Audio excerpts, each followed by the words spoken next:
watching ERi-TV English news broadcast live from our headquarters in Asmara. I'm Harun Berkhat. Let's first look at the top stories that are making headlines today. 21 patients have been diagnosed positive for COVID-19. This is carried out today.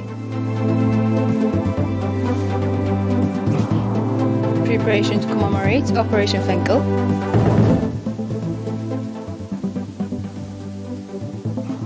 Gunfire around the government palace in Guinea-Bissau.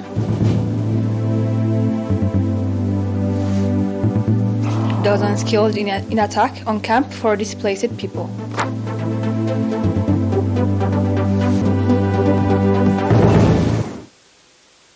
Twenty-one patients have been diagnosed positive for COVID-19, and this is carried out today at testing stations in the central and southern regions. Out of these, 13 patients are from testing stations in Asmara, central region.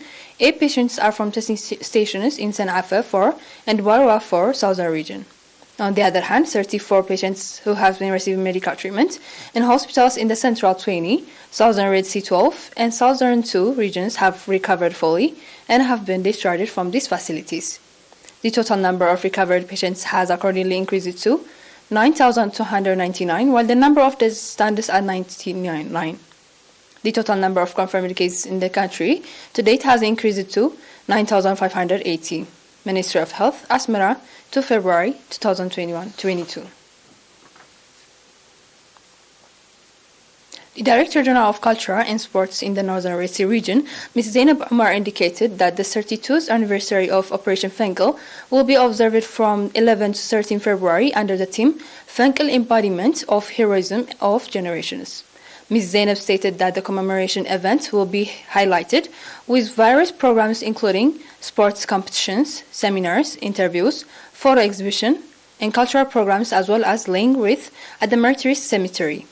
Ms. Zainab also said that internationally recognized half-marathon competition will be conducted in which athletes from Eritrea, Ethiopia, Kenya, South Sudan, and Tanzania will take part.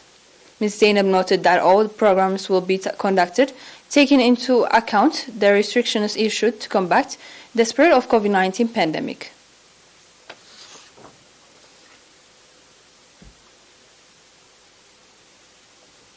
Eritrean nationals residing in the UK, Ireland and France contributed over £113,000 and about €3,000 in support of families of martyrs and for activities of the Eritrean communities in their respective countries of residence.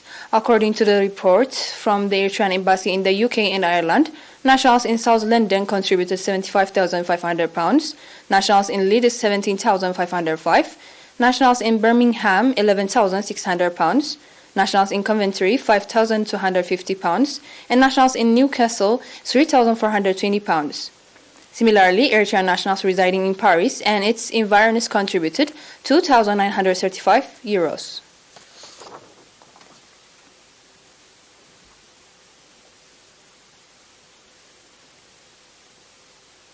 Elections of area administrators and managing directors as well as village coordinators has been conducted in the subzone of Maimene and Emna Haile from 18 to 28 January. According to report, elections of area administrators and managing directors as well as village coordinators was conducted in all 17 administrative areas of Maimene subzone, and Emna Haile. So far, elections has been conducted in 8 administrative areas. Lieutenant Colonel Abraham Hailek, administrator of the Maimene subzone, and Mr. Hasfo Ado, administrator of Emna Haile subzone, said that the awareness-raising programs that have been conducted had significant contribution in the successful implementation of the elections process. The newly elected, on their part, expressed readiness to diligently work to ensure that the people that elected them are provided with timely and efficient administrative service.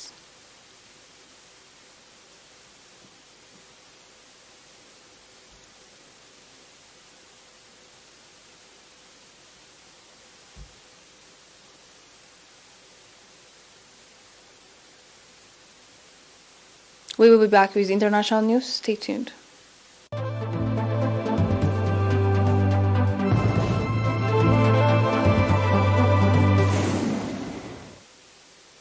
Gunfire was heard around the government palace in Guinea-Bissau on Tuesday, with President Umaro calling it a failed coup in the West African country. Armed men reportedly stormed the government palace in the capital city and engaged in a conflict that lasted about 5 hours with the military. A number of plainclothes militants invaded the palace of the government of Guinea-Bissau when the extraordinary meeting of the Council of Ministers was being held, with President Umaro and Prime Minister Nuno at the meeting. The two leaders and others were safely evacuated. As of now, social order in the capital city has basically returned to normality.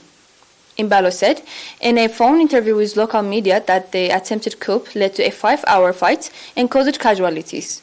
Now the situation has been put under control and he had returned to the government palace safe and sound. The Economic Community of West African States issued a statement on Tuesday evening saying it's following developments in Guinea-Bissau with great concern. Suspected militiamen have attacked a camp for internally displaced people in the Eastern Democratic Republic of Congo, killing dozens of people according to local sources and a monitoring group.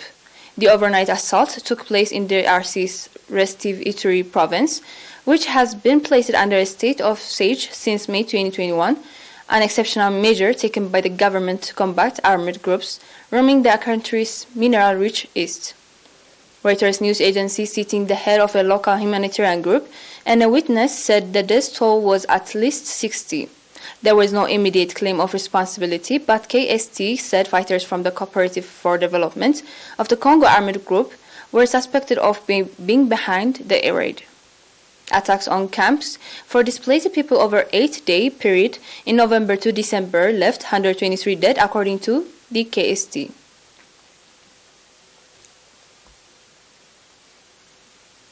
Russian President Vladimir Putin accused the West on Tuesday of ignoring Russia's security concerns and deliberately creating a scenario designed to lure it into war. In his first direct public comments on the Ukraine crisis for nearly 6 weeks, a defiant Putin showed no sign of backing down from security demands that Western countries have called non-starters and a possible excuse to launch an invasion. Russia has massed more than 100,000 troops on the Ukrainian border, and Western countries say they fear Putin may be planning to invade. Russia denies this but has said it could take unspecified military action unless its security demands are met.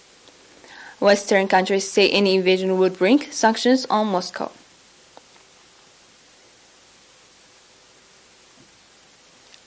Before we close for today's news, let's have a recap of the headlines tonight.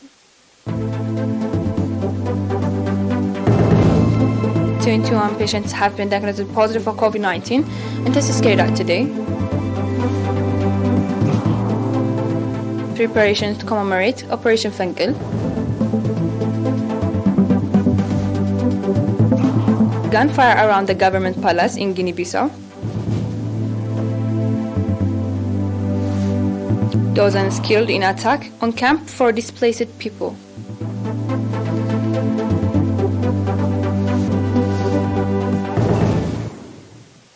That was all for today's news. Thanks for watching. Have a great night.